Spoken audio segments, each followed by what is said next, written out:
Parcă ne-am dat întâlnire. Ce bun! Tot nu poți să fii permanent vizitat. Da. Deci îți place Dar, așa?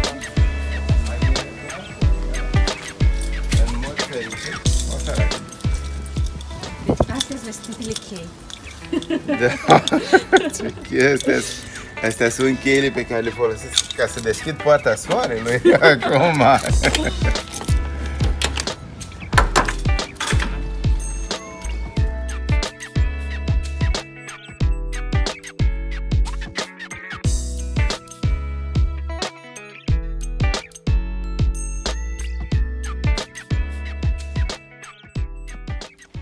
Bună ziua și bine ne-am regăsit la un nou interviu în cadrul proiectului Cultura pe terasă.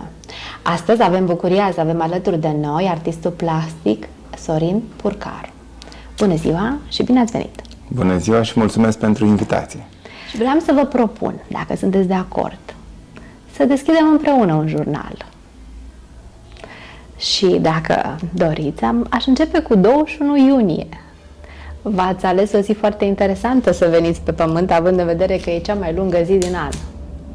Și am o satisfacție din punctul ăsta de vedere. Ați ales lumina? Îmi place lumina, da. Așa, perfect. Și personajele mele merg către lumină. Nu sunt angoasate, nu au stări, chiar dacă există unele lucruri care le apasă, trec peste greutăți, pășesc. Și pe 21 iunie v-ați născut la Galați. Da. Zic corect? Da, da. E o parte frumoasă din copilărie, să umbli pe canale, să fugărești broaște, să cauți șerpi printre bălării. Am avut o copilărie foarte frumoasă. Galați. Ce credeți că ați păstrat din perioada aia? Spiritul ludic, bucuria de a mă juca. Mă joc în continuare cu formele, cu dimensiunile, cu culorile. Bucuria asta a rămas intactă. Cum v-ați descrie ca artist? Mă refer la caracter, cu foarte mult foc, cu foarte multă răbdare, cu foarte multă apă, cu foarte mult pământ. Cred că foc și pământ, mai curând. Foc și pământ. Răbdare mai puțin. La asta lucrați. Dar trebuie să-mi impun, n-am nicio șansă altfel. Și lucrările pe care le fac eu presupun extrem de multă răbdare. Mici particule de metal care trebuie legate între ele, asta înseamnă multă răbdare. Cum e o zi de muncă pentru un artist plastic? E greu să o definești, pentru că ea are, deși pare o rutină absolut banală, îți oferă surprize în fiecare zi. La sfârșitul zilei mă uit la lucrare, o analizez și mă gândesc cam așa aș vrea să fac. Nu se întâmplă identic, îmi mai schimb ideile, însă în cazul sculpturii trebuie să știi foarte clar ce urmărești și atunci eu fac un desen spațial din bare, acolo îmi definesc eu și formele și proporțiile lucrării, văd unde se vor insera obiectele pentru că îmi plac obiectele și ele îmi sugerează forme. După ce am definit foarte clar felul în care va sta lucrarea în spațiu, încep și aplic carnea lucrării, se spune, mici plăcuțe de oțel pe care le sudez între ele și îmi construiesc forma. Lucrați cu foarte multe materiale, am văzut. Și cu toate simțurile, și auditiv, și vizual, apelați la mulți receptori. Da, mie îmi place, simțul tactil este ceva deosebit pentru o sculptură, pentru că atingerea îți oferă un alt fel de a cunoaște lucrarea. Îi simți greutatea, îi simți masa, materialitatea asta, textura suprafeței. Dar asta nu e accesibil pentru vizitatori? Ba da, este accesibil. Depinde de lucrare. La bronz, în suprafețele lustruite, pot rămâne amprente. Pe oțelul inoxidabil n-ai problema Adică eu asta. pot să... Da, este o lucrare care nu suferă dacă o atingi. Da. Dar mie îmi place să o mișc de fiecare dată.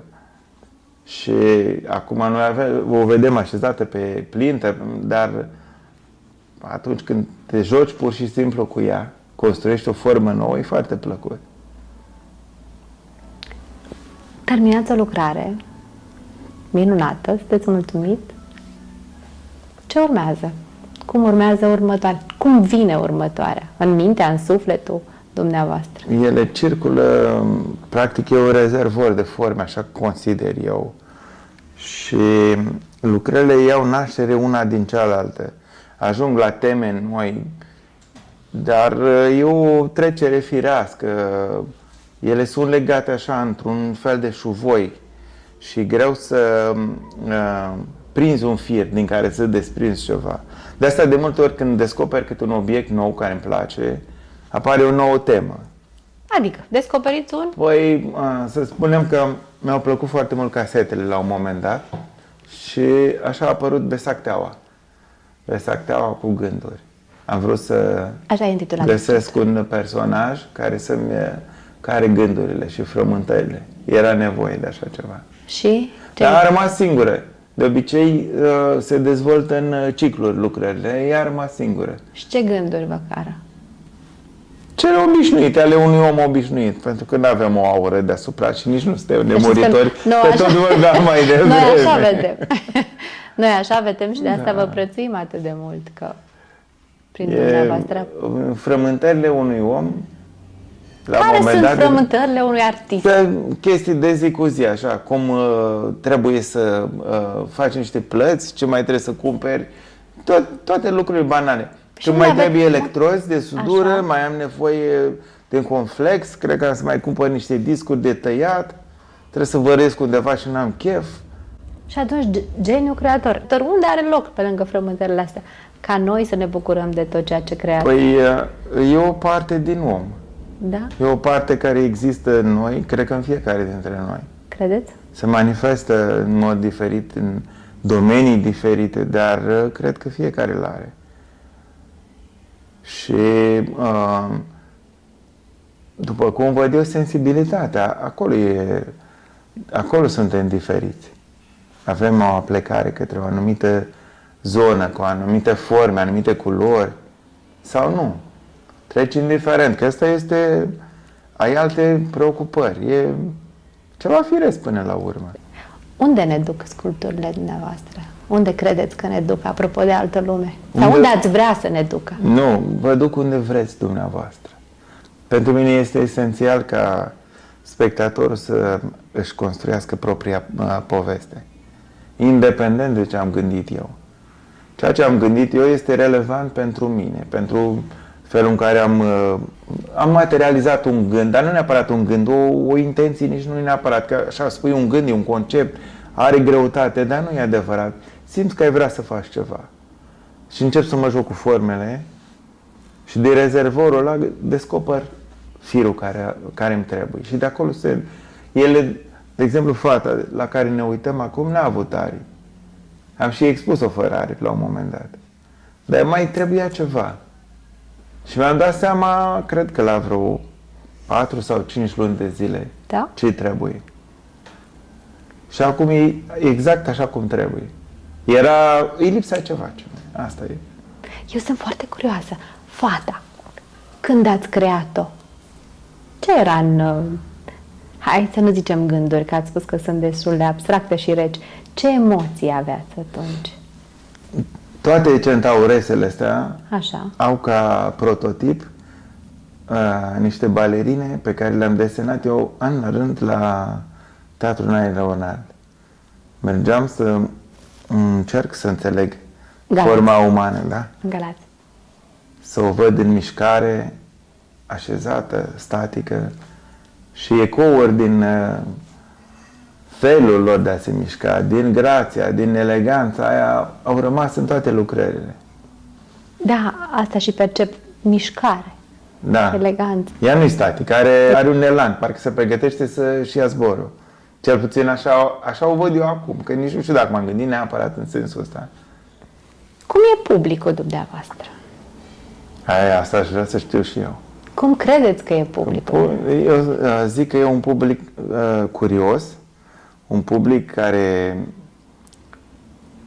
nu are bariere, nu își impune idei preconcepute tot aud povestea aia că mie îmi place ceva în genul clasic. Dar nu poate defini personajul respectiv ce înseamnă clasic cu adevărat.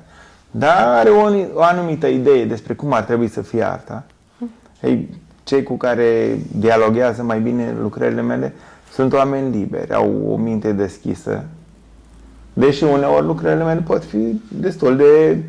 dau ceva care nu e obișnuit și care stârnește spectatorul sau îl lasă total indiferent că spune ce-s bazaconile astea. Deci există și varianta asta, cred. N-am stat să-i analizez, că n-am mers niciodată prin expoziție să întreb cum vi se pare. Dar un lucru frumos, am avut o expoziție la Cupola prin 2008-2009, care s-a numit Magazinul Instalatorilor.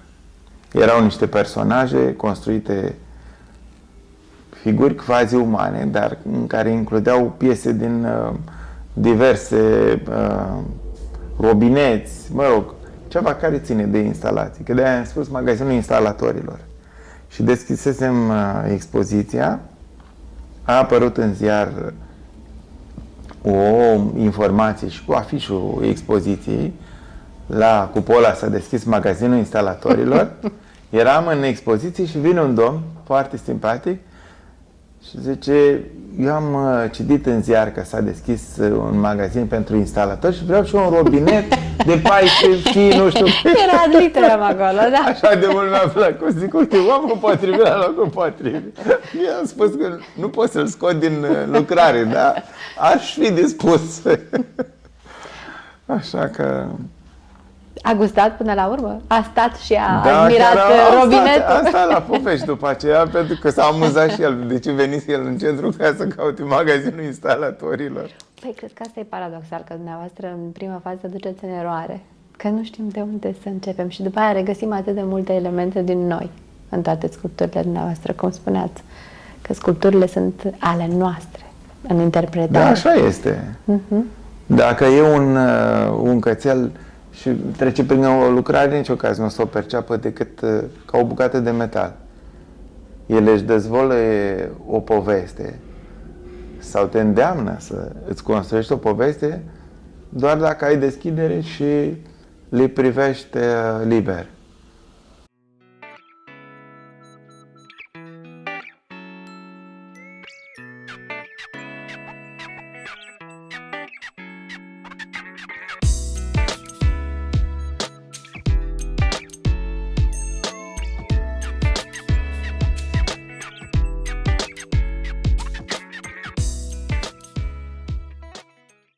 Vorbind despre tineri, o să vă rog frumos, gândindu-vă la ei, și îi cunoașteți, aveți generații sub baghetă, ce sfaturi, ce suport mental ați putea să le creionați? Eu le-aș spune să-și urmeze visul. Așa. În momentul în care descoperi că este ceva care ți se potrivește, merită să lupți și să nu renunți. Să nu renunți. E ușor să renunți la un moment dat. Spui, gata, m-am plictisit, e prea multă muncă. Eu tot am auzit problema asta cu muncești prea mult, cel puțin în zona sculpturii, dar nici nu se pune problema așa. Faci sau nu faci. Nu există, la asta o să muncesc prea mult. Nu e un efort, e o plăcere. Ai în față un rezultat, nu ai în față. Și rezultatul ăla se obține în urma unui proces. Dacă stai să analizezi cât muncești, n-are rost să faci lucrul ăla. Dacă te bucuri, oricât ar fi de greu, ajungi la un rezultat și ai și satisfacția că ai reușit să ajungi la el. Școala e foarte importantă. Eu cred că în momentul în care mergi și urmezi o școală, trebuie să fii implicat și să nu te pierzi că întotdeauna sunt o fel de lucruri pe lângă, pe care parcă ești tentat să pierzi mai mult timp într-o parte, în alta și vezi că a trecut timpul și n-ai câștigat cât puteai câștiga. Adică să te concentrezi pe educația ta, pe acei ani în care ai parte de școală. Ai să ani de experimente, cel puțin în zona artistică, ani în care descoperi tehnici, descoperi viziuni diferite, chiar la colegii tăi, și descoperi că e o lume frumoasă.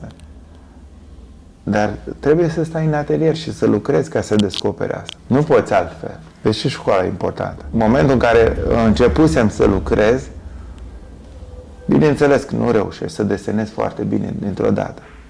Și de fiecare dată eram așa, parcă nu mai voiam să merg mai departe, dar zic, nu, ok. Ceea ce vreau eu este altceva. Dar fără să stăpânești mijloacele alea, fără acea școală de care vorbeam, nu poți să reușești să-ți materializezi viziunea niciodată. N-ai cum. Și atunci faci și anatomie artistică, faci și istoria artei, faci și modelaj. Toate se cumulează, devine un ghem puternic. E materia din care după aceea tu o să țești altceva. Care te formează. Da? Și cu care aduni în interior ca apoi să poți să expune ce ai trecut prin Să fiecare poți să dăruiești. Să poți să dăruiești. Mulțumesc frumos! Mulțumesc!